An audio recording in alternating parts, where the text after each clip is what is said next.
Bon, donc, trêve de plaisanterie. Cet après-midi, ouais, c'est l'après-midi qu'on est, on va explorer deux, trois textes de l'Écriture. J'ai intitulé cette prédication « Un fils nous est né, un enfant nous est donné », et c'est pourquoi Marjolaine est venue chanter ce chant tout à l'heure, un enfant nous est né, puis je trouvais que ça fitait tellement bien. Donc, juste après la prédication, il va y avoir 4 ou 5 cantiques de Noël. Et cette année, on a choisi de les faire chanter par des gens différents. Donc, c'est un peu comme si on a dit à quelques-uns qu'on savait qu'ils savaient chanter, choisis un cantique de Noël.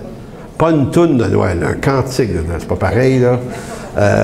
Et puis, donc, chacun a choisi son cantique, et donc c'est ce qu'on va faire. Donc c'est une façon pour nous de dire que tout le monde dans une église peut chanter, peut élever des chants au Seigneur. C'est pas nécessairement toujours l'affaire des spécialistes, mais c'est vraiment béni de faire participer différentes personnes à ce moment-là. Donc on a pratiqué ça comme on pouvait, hein? Normalement, un spectacle de Noël, tu commences à préparer ça au mois de septembre, octobre. Nous autres, on a commencé dimanche passé à travailler là-dessus. C'est même pas une joke. Fait que vous allez voir ce que ça donne une semaine d'avance. Fait que si vous n'aimez pas ça, ça va vous donner 3 semaines pour nous pardonner. Vous ne verrez pas. Donc, lorsqu'on commémore l'existence d'un grand personnage historique, par exemple, John F. Kennedy. Vous souvenez-vous de la date de sa naissance? Mais vous vous souvenez peut-être de la date de son décès? 1963. Oui, mais quel mois, quel jour? Le 22? C'est pas le 3? Non, 22. Il y en a-t-il qui a un téléphone pour checker ça? J'aurais dû vérifier mon affaire avant. Bon. Qui se souvient de Martin Luther King? Aussi assassiné dans les mêmes années. Mais on ne se souvient pas de sa date de naissance. Et je remarquais qu'on ne se souvient pas de la date. Quand on veut commémorer la mémoire d'un grand personnage historique, c'est toujours sa mort qu'on se souvient, cette date-là. Et souvent, les médias, c'est ce qu'ils vont faire, vont dire, ben, depuis tant d'années, telle personne est décédée, mais on ne se remémore pas la date de naissance des gens, sauf Jésus. Je ne dis pas qu'il n'y en a pas d'autres, mais c'est particulier parce que Jésus, on lui consacre une fête pour sa naissance, puis une fête pour sa mort. C'est quand même rare, historiquement. Parce que, je ne sais pas moi, c'est parce que lorsqu'une personne décède, on cesse, on se souvient du moment où elle est décédée, mais on se souvient moins du moment où elle est née, donc on ne fête plus sa fête après. Je ne sais pas, ma France, t'es où? Tu vas-tu m'acheter des cadeaux après mon décès? Non, mais ça serait une bonne façon pour m'oublier quand même. Elle veut pas? C'est ça. Non, mais sérieusement, écoutez, c'est pas si important que ça, ce que je suis en train de vous dire là. C'est juste que c'est juste intéressant de savoir pourquoi lui, on souligne son décès et sa résurrection à Pâques, mais la fête de Noël, le 25 décembre, ça prend énormément d'espace dans le calendrier chrétien. Eh bien, je vous soumets une raison à ça, c'est une hypothèse. C'est parce qu'il est ressuscité. Donc, quand quelqu'un n'est pas vraiment mort, tu dois te souvenir de sa date de naissance et tu continues à fêter ça. Donc, si Jésus est mort à la croix, il est ressuscité. Mais en même temps, il est mort. C'est intéressant, on fête les deux événements. Et ce qui est surtout important, parce qu'il y a souvent des débats, heureusement que ce sont des débats qui sont quand même assez mineurs, mais je trouve ça toujours un peu agaçant dans le temps des fêtes. Un mois avant, vous avez les anti-Noël qui sortent tout à coup. Parce que le monde chrétien a son armée de... C'est pas une armée, en fait, c'est sa cohorte de anti quelque chose. Il se passe quelque chose dans l'année qui pourrait être heureux. il y en a qui ne l'aiment pas, cette affaire-là. Elle n'est pas de Dieu pour X, Y, Z raison. Et j'ai fait une capsule là-dessus cette semaine. Puis moi, je veux insister là-dessus parce qu'il y a quelque chose de franchement agaçant à être toujours en train de gosser la patente. C'est gosser le truc, pas grave, mais qu'on décide que c'est bien grave. Donc, un des arguments, je ne les ferai pas tous, mais il y a quelqu'un qui a dit cette semaine, c'est pas écrit dans la Bible de fêter Jésus. Donc, si on fête Jésus, c'est pas de Dieu. Ce à quoi je réponds, il n'y a aucun texte dans la Bible qui dit qu'on ne doit faire que des choses qui sont écrites dans la Bible. Au contraire, la Bible est un livre de sagesse qui nous instruit à avoir du discernement et de l'intelligence pour être capable de faire des choix éclairés sur des phénomènes qui ne sont pas écrits dans la Bible. Parce que tout n'est pas écrit dans la Bible. Donc, il y a plein de choses qu'on fait qui ne sont pas bibliques au sens scripturaire, mais qui sont de Dieu au sens du discernement et des valeurs. N'est-ce pas? Donc, quand une personne vous dit « c'est pas écrit dans la Bible », bien, remarquez des choses qui ne sont pas écrites dans la Bible qu'elle fait dans sa vie et faites-lui remarquer qu'elle fait plein de choses qui ne sont pas écrites dans la Bible, mais que ce n'est pas forcément mauvais. Donc, je voulais absolument dire ça en commençant. Donc, c'est pour ça que tous les débats entourant le jour exact de sa naissance, parce que l'autre question, Jésus est-il né le 25 décembre? C'est une des questions les plus complexes en histoire parce que on ne sait pas exactement non plus quelle année il est né. C'est pour ça que ceux qui tripaient sur le bug de l'an 2000, en l'an 2000 et un peu avant, ils disaient en l'an 2000, les avions vont tomber, puis il va se passer plein d'affaires, vous vous souvenez. Certains, c'était Jésus revient, il y avait 1000 affaires, puis moi, comme historien, ben, je disais, ben non, parce qu'il est probablement né en l'an 4, selon certains, ou en l'an -3, selon d'autres. C'est toujours intéressant que tout ce qui concerne Jésus, certains éléments sont restés flous. Puis c'est la volonté de Dieu que ce soit comme ça. Donc, la question, c'est pas de savoir si Jésus est absolument né le 25 décembre. C'est pas absolument ça qu'on souligne aujourd'hui. Comme chrétien, là, ce qu'on souligne, c'est qu'il est effectivement né. C'est ça qui est important. Maintenant, que ce soit chez les Arméniens le 6 janvier ou chez les chrétiens occidentaux plutôt le 25, ou pour d'autres, un autre moment de l'année, c'est extrêmement secondaire. Mais ce qui est béni, c'est de réserver un moment dans l'année pour faire ça. Maintenant, il y en a qui vont vous dire, peut-être, que cette fête-là, les chrétiens du 4e siècle l'ont fait concorder avec le Sol Invictus, qui était une pratique païenne. Sol Invictus, ça veut dire le soleil invaincu en français. C'était le moment où les solstices d'hiver recommençaient à voir s'allonger les journées. Et certains se sont dit, et on croit que Jésus est réellement né. Pour beaucoup là, de pères de l'Église, croyaient que Jésus était quand même né le 25 décembre. Il y avait des calculs savants qui étaient faits. Se sont-ils trompés ou pas? C'est pas tellement le point. Mais l'idée, c'était que puisque la lumière paraît de plus en plus à partir du 21-22 juin, c'était un bon moment de l'année choisi pour célébrer celui qui est la lumière du monde. La lumière étant venue dans ce monde. Donc, il y a cette raison-là.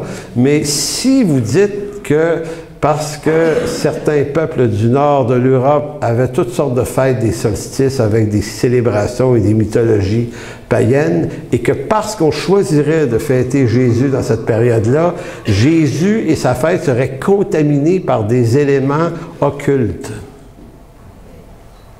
C'est absurde, une telle chose.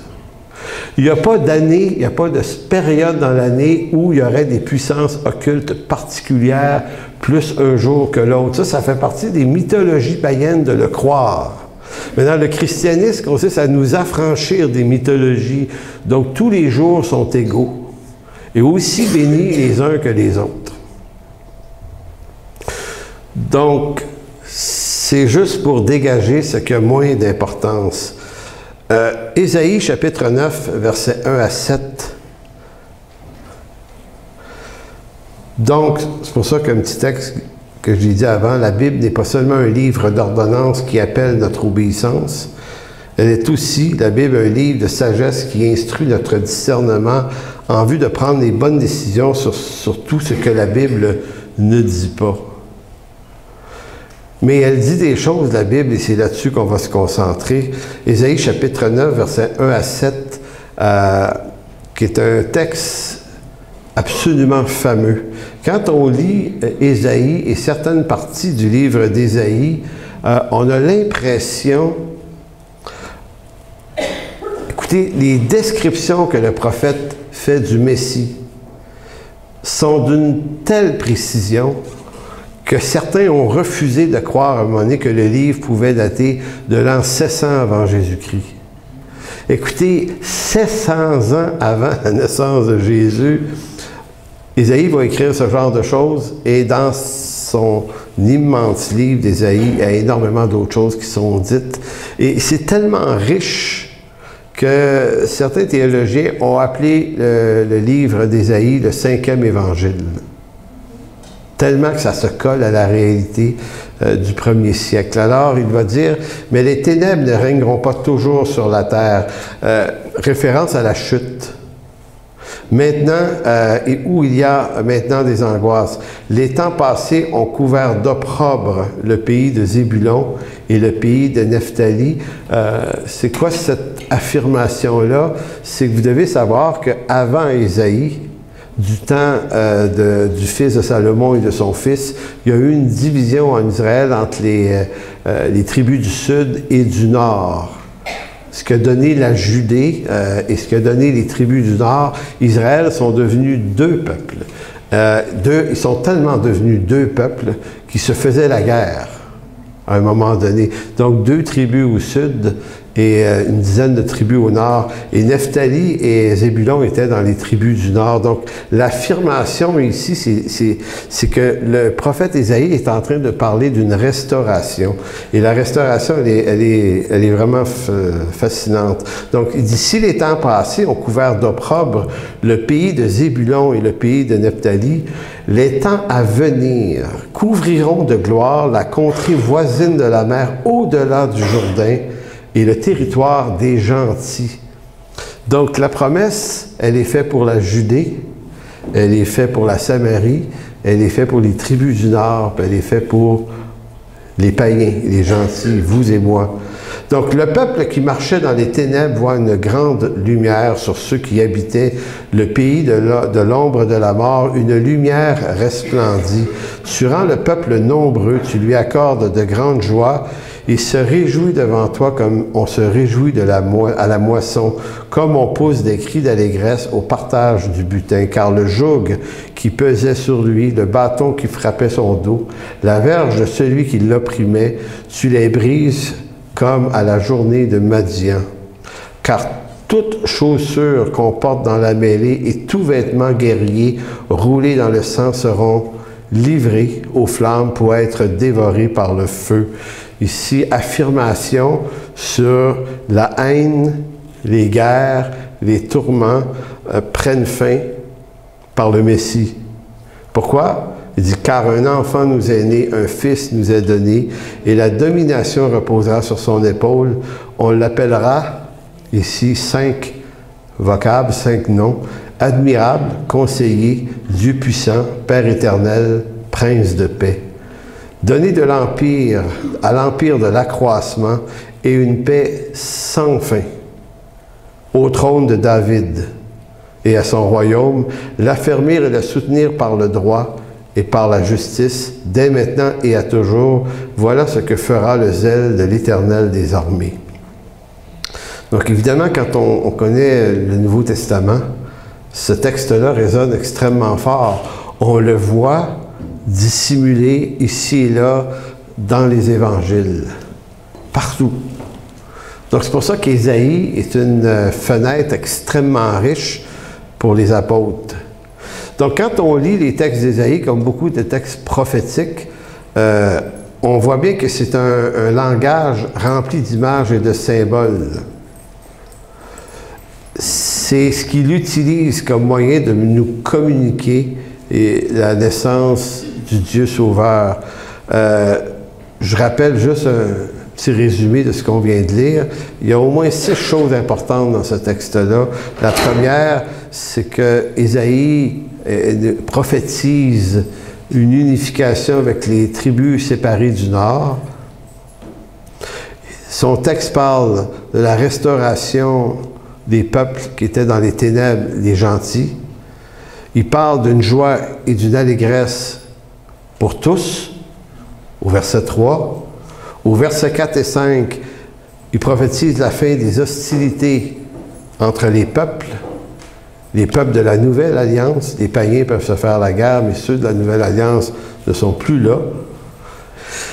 Verset 6, il parle de l'enfant qui va naître, le fils qui va nous être donné, et ensuite, il va confirmer que son trône à lui va être un trône sans fin. Le trône de David et d'autres textes vont identifier que lorsqu'il prophétisait, il parle de David, il parle du germe qui sort de David, il s'appelle Jésus. Donc c'est un texte qui, à lui seul, proclame l'Évangile. 7 versets. 7 versets proclament l'Évangile par Ésaïe.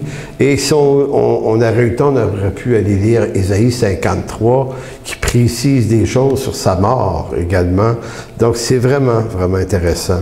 On ne repassera pas les 5 mots par lesquels le Messie est appelé, mais si vous les remarquez, admirable conseiller, Dieu puissant, Père éternel, Prince de paix, c'est des vocables qui sont à la fois de l'Ancien et de la Nouvelle Alliance. On voit les appellations. Le mot admirable veut dire miracle, merveille. On l'appellera miracle. Jésus est né effectivement d'un miracle. Sa naissance est un miracle. Donc, les mots ici sont une description de qui il est. Mais il y a également quelque chose de trinitaire dans le texte. Parce que dans le Nouveau Testament, le conseiller est souvent associé également à l'Esprit Saint. Bien que le mot ici n'évoque pas cette précision-là, mais également le Dieu Tout-Puissant et le Père éternel qui est présent ici. Donc, un Fils nous est né, mais il est aussi question du Père éternel. Donc, il y a comme ici une évocation trinitaire.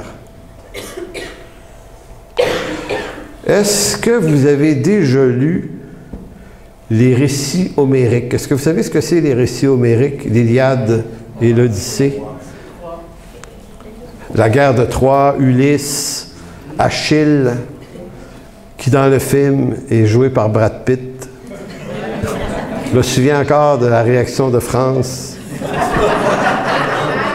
Quand Achille débarque au combat. Je veux dire, j'étais là, ouais, OK, on parle. Non, mais y a-tu qui se souviennent de Brad Pitt dans ce film-là? Les femmes lèvent la main. Écoute, il arrive, là, puis il défonce un géant, là, avec son épée, là. Hey, boy, t'es là, ouais. C'est beau, Brad. Ben alors, mais sérieusement, si jamais vous avez l'occasion de lire ces 2 livres-là, c'est vraiment des chefs-d'œuvre. J'ai fait lire ça à mon fils Jonathan, qui aimait ça, lire des trucs de même. Mais savez-vous quand est-ce que l'auteur, il s'appelle Homère, poète grec, qui a écrit ça entre l'an 700 et l'an 800 avant Jésus-Christ. C'est particulièrement fort comme texte parce que on connaît le monde grec mieux à partir de l'an 500 avant Jésus-Christ. Avant ça, c'est obscur. Sinon que ces 2 récits-là qui sortent de l'Antiquité grecque. Et cet homme-là a une plume absolument extraordinaire. C'est vraiment... Moi, je me souviens d'avoir lu ça. Là, tu sais, c'est le genre de truc que tu lis. C'est comme... Je dis, le gars, écoutez, il est à quasiment 3000 ans de nous autres, là. Maintenant, on qualifie les ouvrages de l'Odyssée, de l'Iliade, comme des récits, on les qualifie de chefs-d'œuvre. On les qualifie également d'être des textes ou des poèmes qui sont fondateurs de la civilisation grecque, antique. Certains vont qualifier en littérature comme étant parmi les plus grands chefs-d'œuvre de la littérature mondiale de tous les temps. On comprend. Si vous avez lu ces livres-là, vous dites, ouais, effectivement, c'est vraiment pas rien. Mais pourquoi je vous parle de Homère? C'est parce que Ésaïe a été écrit à peu près en même temps. Donc, c'est ça la corrélation que je veux faire.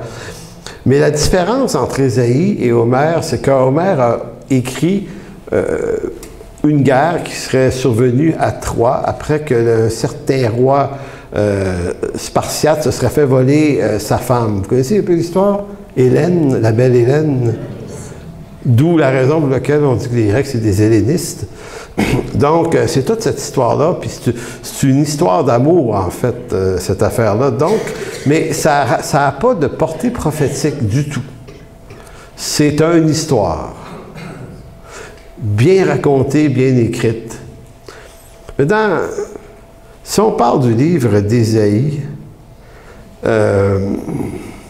Ésaïe, ce n'est pas un récit fictif. C'est un récit prophétique qui décrit avec exactitude la venue du Messie. Et ce qu'il y a d'extraordinaire, et c'est pour ça qu'on existe, nous les chrétiens, c'est que ce que Ésaïe a écrit et décrit, ça dans son cas, c'est arrivé 7 siècles après lui. Ça, Homère ne l'a pas fait. Et c'est toujours étonnant que en littérature, on ne remarque pas la beauté de la Bible et de ses textes. C'est comme si on a classé ça dans les bondieuseries anciennes et puis sans importance. Et si seulement des gens sérieux se mettaient à regarder ça d'un point de vue littéraire, même pas d'un point de vue chrétien, d'un point de vue littéraire, et de remarquer à quel point il y a des bijoux dans la Bible. On pourrait parler du livre de Job. Soit dit en passant, il y a des gens, même parmi les non-chrétiens, qui reconnaissent effectivement la valeur de ces livres-là, mais c'est quand même intéressant de voir que Ésaïe, ça passe un petit peu inaperçu. Mais quand on pense que l'homme a décrit avec une précision chirurgicale la crucifixion du Christ à la croix dans Ésaïe 53, à la question qu'on m'a déjà posée, pourquoi j'étais devenu chrétien, qu'est-ce qui fait que, parce que du point de vue de certains incroyants, comment ça se fait qu'il existe encore des chrétiens aujourd'hui? Il me semble qu'on a dépassé ce genre de truc. Au 19e siècle, en Angleterre, quand la théorie de Darwin est sortie en 1859 et qu'on s'est mis à brasser une histoire de l'Antiquité à partir d'une théorie évolutionniste, il y a plein de gens qui ont dit le christianisme est mort. Ça va y amener son coup fatal. Écoutez, on vient de comprendre les mécanismes de l'origine de la vie. Donc, on a-tu encore besoin de croire en un récit naïf d'un homme et d'une femme dans un jardin autour d'un arbre? Puis, avouons qu'on peut être ébranlé par ça, parce que moi, à un moment donné, à l'université, on est bombardé par des affaires. Des fois, je sortais de là, j'étais là, ouais. Qu'est-ce que je vais faire avec ces choses que j'apprends, qui sont troublantes pour ma foi? Et moi, ce que j'ai fait le contraire de quelque chose. J'ai fait quelque chose de contre-intuitif à l'université. Je suis allé m'inscrire à des cours de sciences. Je me dis, plutôt de fuir, de dire « Ah, j'ai trop peur d'être ébranlé parce qu'ils vont me dire j'irai pas dans ça, je t'ai dit, hey, si Dieu existe, et puis s'il est réellement le créateur du monde, c'est son problème à lui d'en faire la démonstration. Tant d'autres mots, c'est pas à moi de défendre Dieu. Dieu est assez grand pour se défendre tout seul. Donc, je me suis inscrit dans des cours de sciences évolutionnistes. Et j'ai dit, je vais aller m'exposer à ça. J'ai dit, Seigneur, si ta parole, elle tient la route, elle va tenir la route à travers ces ombrages-là. Elle va traverser ça, puis ma foi devrait être intacte au bout. Et si ça vient bousculer ma foi, Seigneur, c'est parce que ta parole tient pas la route. C'était énervant, un petit peu. Et je m'en vais suivre un cours qui s'appelle l'hominisation. Donc, c'est un cours dans lequel le prof nous raconte l'histoire du développement de l'humain depuis l'Australopithecus, à travers les différents stades de développement, 5 millions avant Jésus-Christ, 5 millions d'années, et puis on passe par l'Australopithèque, et après ça, on passe par l'Homo erectus. À chaque fois que je dis ce mot-là,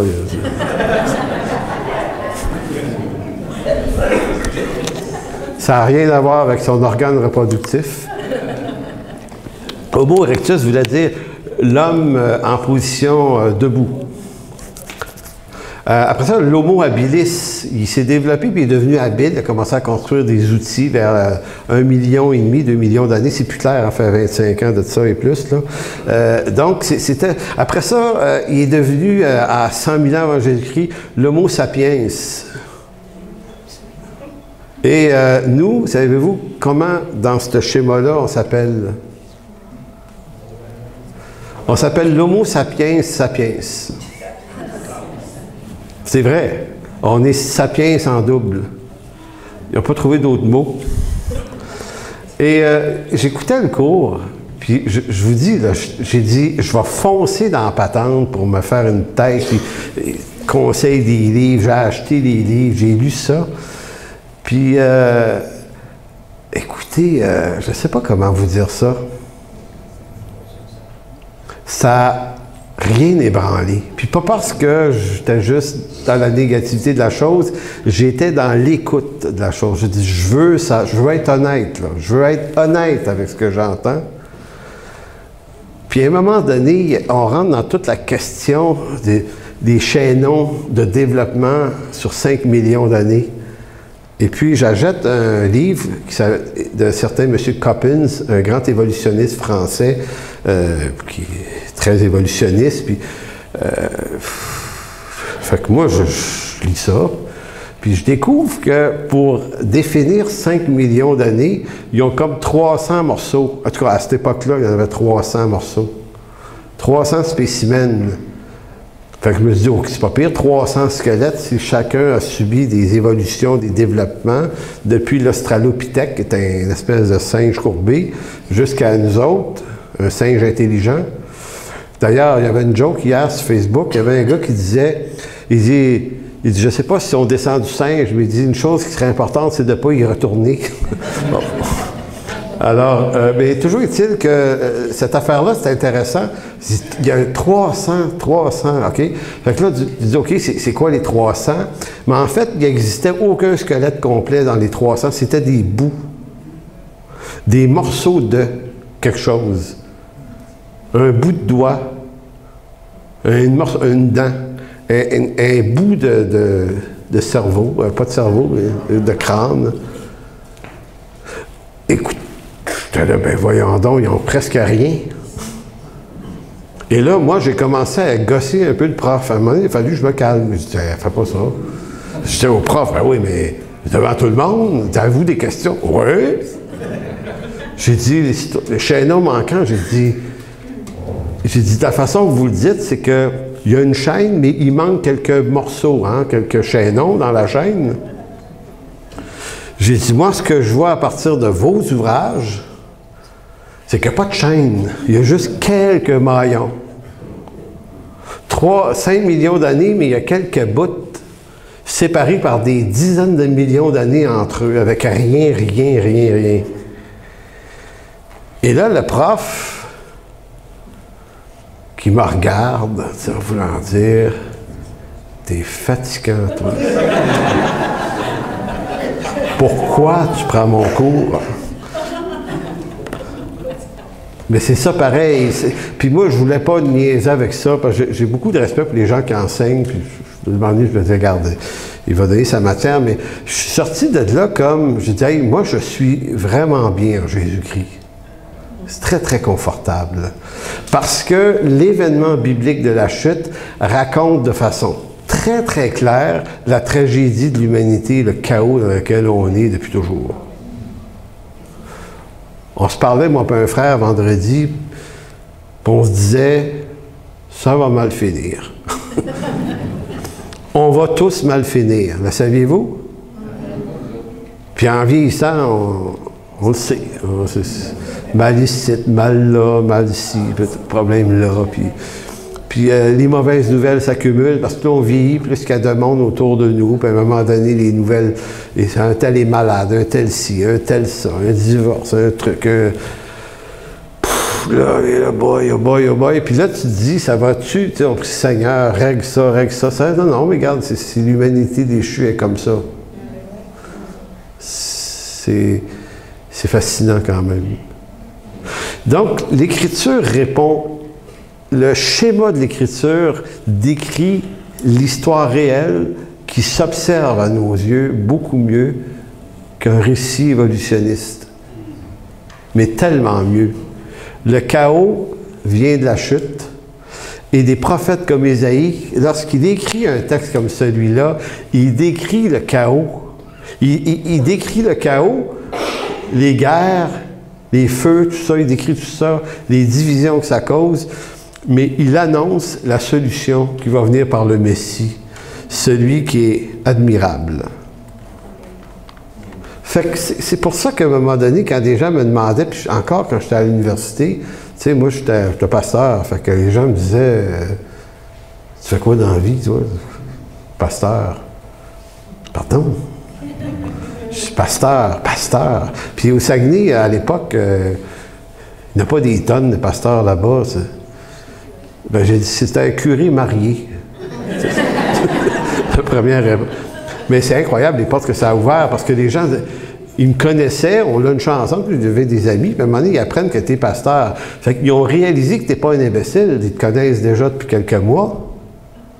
Fait que vu qu'ils t'ont déjà classé parmi les gens non imbéciles, le jour où tu leur dis que tu es pasteur, ils disent « Ah, il est pasteur, puis il n'est pas imbécile. Faut que j'y parle. » J'ai eu des discussions mémorables avec des profs à l'université, des bonnes discussions, puis des discussions qui ont mené au point où 3 profs m'ont demandé de les remplacer dans des cours sur des sujets qu'ils savaient que je comprenais mieux qu'eux sur l'histoire du christianisme. Donc, c'était vraiment, pour moi, c'est une des belles périodes de ma vie. France allait à l'université en même temps, puis elle a connu certains de ces profs-là là, qui sont devenus, un dont un, c'était presque un ami, puis France, quand elle voulait m'acheter des cadeaux, elle allait voir ce prof-là. Tu te souviens-tu? Elle allait voir ce prof-là, elle dit « Ouais, mon mari, c'est votre étudiant », parce qu'elle connaissait, elle dit « Qu'est-ce que je pourrais y acheter d'utile là, comme étudiant en histoire? » Puis il conseillait des trucs. Fait que c'est pour dire que c'était une belle période de nos vies, mais en même temps, je suis sorti de là soulagé en me disant, ma foi, là, elle repose sur des fondements extrêmement solides. Donc, je ne suis pas dans une croyance molle. Je ne sens pas que le plancher est douteux en dessous, parce que ça existe nulle part un livre comme ça. Un livre qui décrit le chaos, puis qui décrit les moyens que Dieu va donner, puis à travers l'histoire de l'Ancien Testament et de tous ces Juifs appelés par Dieu à décrire la naissance du Messie, eh bien, ce qu'on fête aujourd'hui, c'est que ça s'est effectivement passé. Ils n'ont pas juste décrit le chaos, les prophètes. Ils ont décrit le chaos et la solution. Maintenant, s'ils avaient juste fait ça, ça serait déjà pas mal. Mais là où les textes d'Ésaïe s'élèvent au nu, dans le respect qu'on doit avoir pour ces textes-là, c'est que ce qu'ils ont dit est arrivé. Ça veut dire que quand on ouvre la Bible, on ouvre quelque chose qui est au-delà de notre humanité. C'est à la fois des hommes, mais c'est Dieu. Il y a un cours d'herméneutique qui se donne à la faculté. Je sais qu'il y en a plusieurs qui se sont inscrits. Puis ce qu'on apprend en herméneutique, c'est comment Dieu utilise des hommes. Donc, Dieu ne le fait pas sans les hommes, et les hommes n'y arriveraient pas sans Dieu. Donc, c'est une sagesse inspirée d'en haut. et ça s'est confirmé. Allez dans Jean chapitre 1. Et quand on lit Jean 1, on entend l'effet miroir d'Ésaïe chapitre 9. Parce que, vous vous souvenez que dans Ésaïe 9, il est question d'une grande lumière. Verset 2, le peuple qui marchait dans les ténèbres, Ésaïe 9.2, voit dans les ténèbres, voit une grande lumière sur ceux qui habitaient le pays de la mort, une lumière resplendit. Et lorsqu'on arrive en Jean chapitre 1, verset 1, au commencement était la parole, et la parole était avec Dieu, et la parole était Dieu. Elle était au commencement avec Dieu, et toutes choses ont été faites par elle, et rien de ce qui a été fait n'a été fait sans elle. En elle était la vie, et la vie était la lumière des hommes. Et dans les 2-3 versets qui vont suivre, vous allez remarquer le nombre de fois où le mot « lumière » apparaît. Verset 6. Il y eut un homme envoyé de Dieu, son nom était Jean. Il vint pour servir de témoin, pour rendre témoignage à la lumière. Maintenant, à quoi il fait référence? Jean-Baptiste ne l'invente pas. Les auteurs du Nouveau Testament ont en arrière-plan la richesse des textes de l'Ancien Testament. Ils savent très bien ce qu'ils sont en train de dire. Donc, ce n'est pas de l'inspiration comme une écriture automatique, prophétique. Jean écrit des trucs, il n'a aucune idée de ce qu'il est en train de dire. Il comprend très, très bien l'inspiration dont il est l'objet. La lumière est en référence à Ésaïe 9. Pour rendre un témoignage à la lumière afin que tous crussent en lui. Il n'était pas lui la lumière, mais il parut pour rendre témoignage à la lumière. Cette lumière était la véritable lumière qui, en venant dans le monde, éclaire tout homme. Donc, les apôtres n'ont pas juste été impressionnés par les miracles de Jésus, par les paroles et la sagesse de Jésus, ils ont vraiment fait le lien. Celui-ci est celui qui devait venir. Verset 10, en parlant de la lumière, elle était dans le monde, et le monde a été fait par elle, et le monde ne l'a point connue. Elle est venue chez les siens, et les siens ne l'ont point reçue. Mais à tous ceux qui l'ont reçue, à ceux qui croient en son nom, elle a donné le pouvoir de devenir enfants de Dieu, lesquels sont nés non du sang, ni de la volonté de la chair, ni de la volonté de l'homme, mais de Dieu.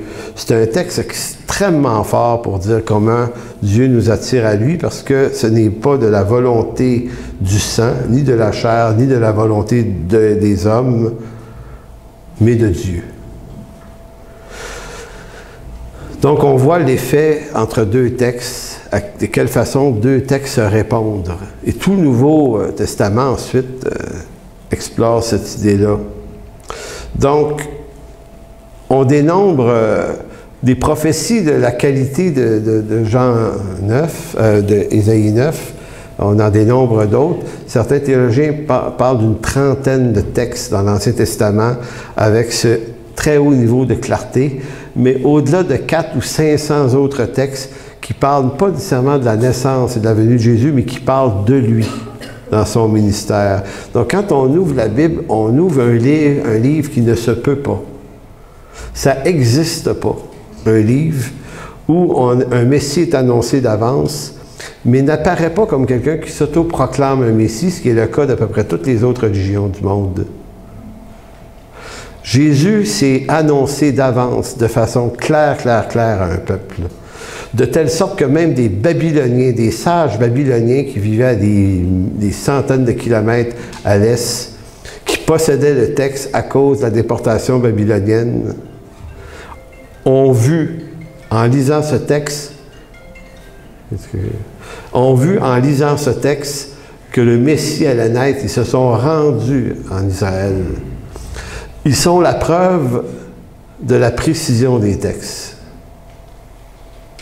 Et curieusement, lorsqu'ils débarquent, ces hommes-là, ils cherchent l'enfant nouveau-né parce qu'il est écrit qu'un fils, un enfant nous est donné, un fils nous est donné. Ils ont dit, ben, Il arrive en Israël, il est où?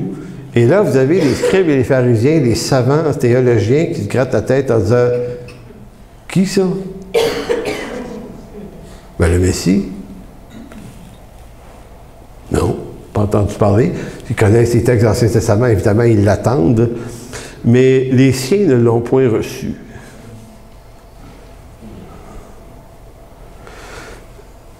Donc, on va aller vers la fin, tourner dans Jean 19.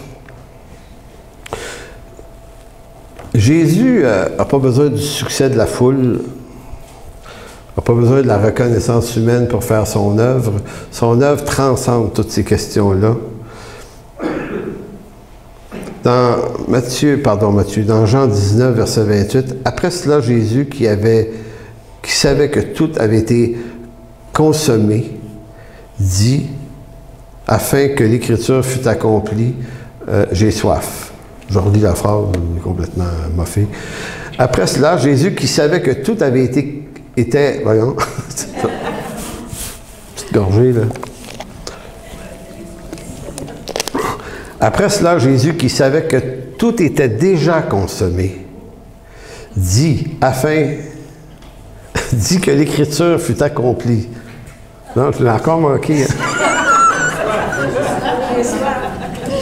Ah ouais. Je vais recommencer. On va y arriver. Après cela, Jésus, qui savait que tout était déjà consommé, dit, afin que l'Écriture fût accomplie, j'ai soif. Bon. Merci. Il y avait là un vase plein de vinaigre, les soldats en remplirent une éponge, et l'ayant fixé à une branche d'hysope, ils l'approchèrent de sa bouche. Et quand Jésus eut pris le vinaigre, il dit, « Tout est accompli. » Et baissant la tête, il rendit l'esprit. Maintenant, le mot « consommer » ici, c'est le mot « telos » qui veut dire « tout est amené à sa finalité ». Tout était déjà consommé, on dirait que mais si on remplaçait le mot « consommer » par tout est amené à sa finalité. Et ce qu'il faut comprendre de la crucifixion de Jésus, parce qu'on a beaucoup, à travers les années, aimé l'expression « tout est accompli hein? ». Tout est accompli. Puis pendant longtemps, on utilisait cette information-là par rapport à nos fautes personnelles. C'est la grâce de Dieu, le salut est accompli, tout est accompli. Il est mort, il est ressuscité, c'est fait, on est pardonné, la vie purifiée. Donc, on réduit l'expression à notre condition pécheresse, mais c'est pas dans ce contexte-là qu'il fait cette affirmation. C'est dans le contexte des prophéties et des promesses. Au moment où il est sur la croix et qu'il est sur le point de mourir, c'est-à-dire que tout ce que les prophètes, depuis aussi loin que Genèse 3,15 jusqu'au dernier prophète, tout ce qui a été annoncé de lui est consommé, est accompli. Saviez-vous qu'il ne reste plus rien à accomplir après la mort et la crucifixion? Et c'est lui qui le dit, la seule chose qui reste à accomplir, c'est son retour. Il va venir nous chercher. Et entre les deux, il y a cette période-là où l'Évangile est annoncé à toutes les nations du monde. Certains vont vouloir mettre plein d'événements, puis ramasser des lots de prophéties, puis aller garocher ça dans le futur, puis il va arriver ça, puis il va arriver ça, puis ça, puis ça, puis plus ça. Jésus a terminé la job il y a 2000 ans. Fait que c'est fini. Tout est accompli. Aujourd'hui, on est dans le déjà et le pas encore. Donc, on est dans la réalité du salut, mais on n'est pas dans la plénitude du salut. Lorsque le Seigneur va revenir, on va apparaître tel qu'il est, dans la présence de Dieu. Il va faire apparaître, lorsqu'il va revenir, l'Église. Éphésiens 1,4. Elle va paraître devant lui, pure et sans tache. C'est ce que Paul va répéter également dans Éphésiens 5, quand il parle du mariage, l'homme et la femme, pur et sans tache. Il va vous faire apparaître et me faire apparaître devant son Père, pur et sans tache, irrépréhensible devant lui. Et pourtant, ce n'est pas ce que nous sommes. Ce n'est pas ce que l'Église est.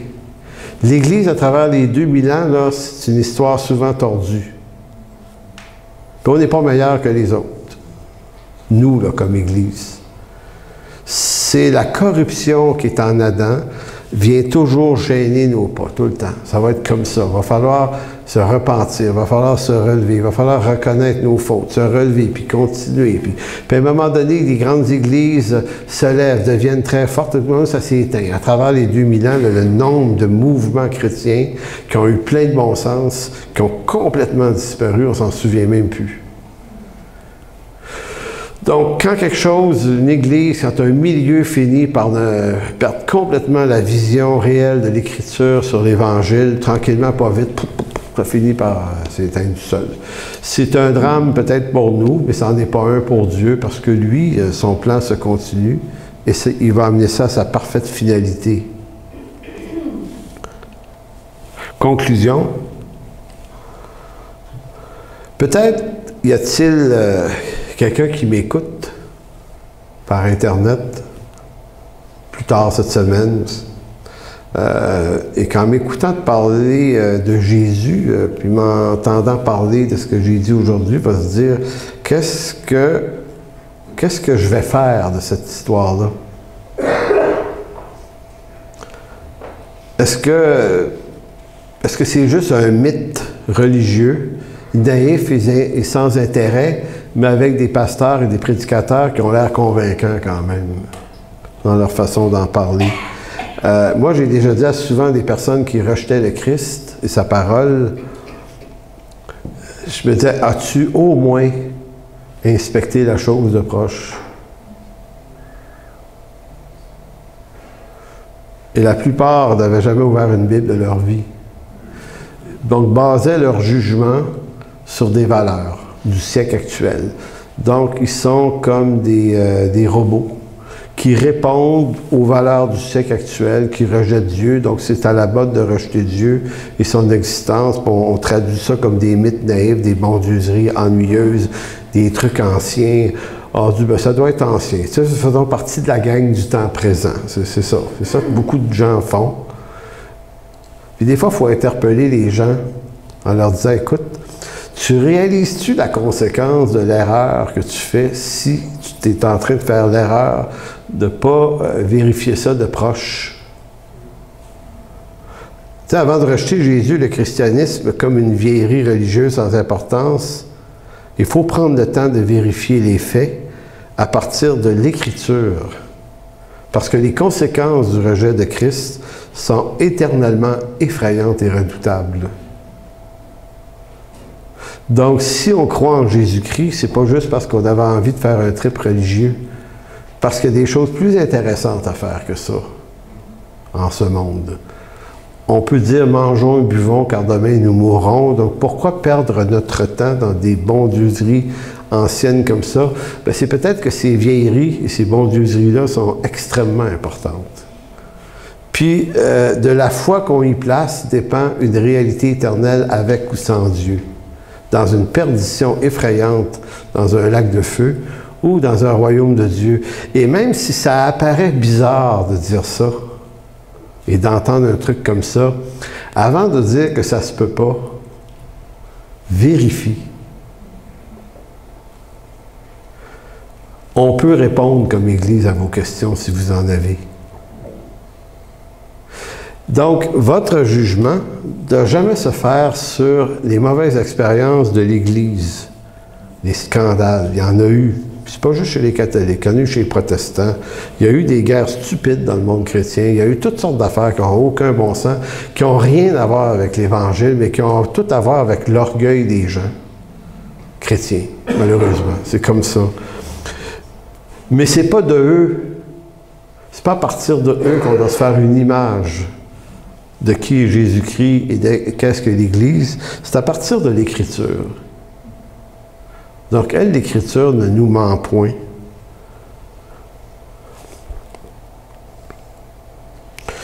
Donc, on va prier et on va continuer à chanter des cantiques. Et s'il y a des gens qui nous écoutent, vous avez des questions, des interrogations, vous pouvez nous écrire à l'Église en chemin. On va se faire un plaisir de répondre honnêtement à vos questions. Amen. Alors, merci, Père, de bénir ce jour spécial qu'on a choisi pour commémorer ton anniversaire, ta naissance, sachant que ta naissance n'est pas une naissance d'homme ordinaire. Sinon, on ne s'en souviendrait pas que c'est important. Seigneur, ce qui est important aujourd'hui, c'est de savoir que tu n'es pas juste né, mais tu es né pour accomplir une mission que personne d'autre pouvait accomplir, c'est-à-dire d'être l'agneau de Dieu qui enlève le péché du monde. Conformément à toutes ces prophéties de l'Ancien Testament, tu es celui qui a fait briller une lumière dans les ténèbres, tu as fait briller une grande lumière dans nos ténèbres. Et Seigneur, on va être pour ça éternellement reconnaissant.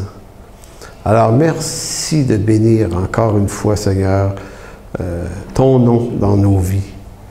Et merci dans le précieux nom de Jésus. Amen.